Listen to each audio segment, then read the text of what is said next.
Nagsagawa ng forced harvest ang ilang bangus growers sa Pangasinan dahil sa banta ng gataw. Yan ang tinutukan live ni Jasmine Gabriel Galban.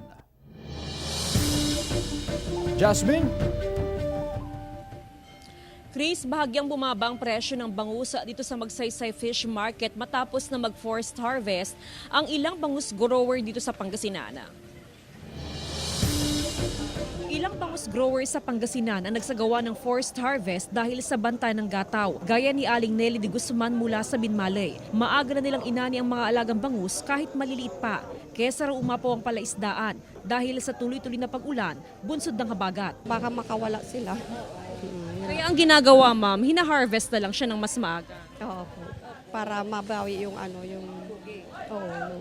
Sa Dagupan City, nagsagawa na rin ng forced harvest ang ilang bangus grower. Pangamba kasi nila na dumiretso sa mga palaisdaan ng tubig mula sa mga bundok. Makakapekto raw sa mga alagang bangus ang maruming tubig mula sa kabundukan. At the same time din, iwasan nila yung possible quality ng tubig na nanggagaling sa kabundukan. Tapos yung possible na ragasan ng tubig, possible yung damages na pwede nilang ma-incur. Kaya may mga napaaga na rin na nag-harvest. Bunsod ng maraming supply ng bangus, mababa ang presyo nito ngayon. Kumpara ma'am noong mga nakaraang linggo. Ay, mahal, ma'am. Bumaba po. Mas okay na po, pangmasa po, ma'am. Sa ngayon, nasa 115 hanggang 120 pesos ang kada kilo ng bangus sa Magsaysay Fish Market. Inaasahan pa rin ng maraming supply ng bangus hanggang sa mga susunod na araw.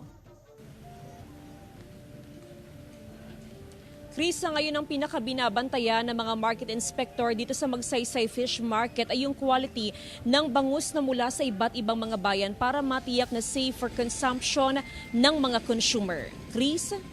Maraming salamat, Jasmine Gabriel Galban.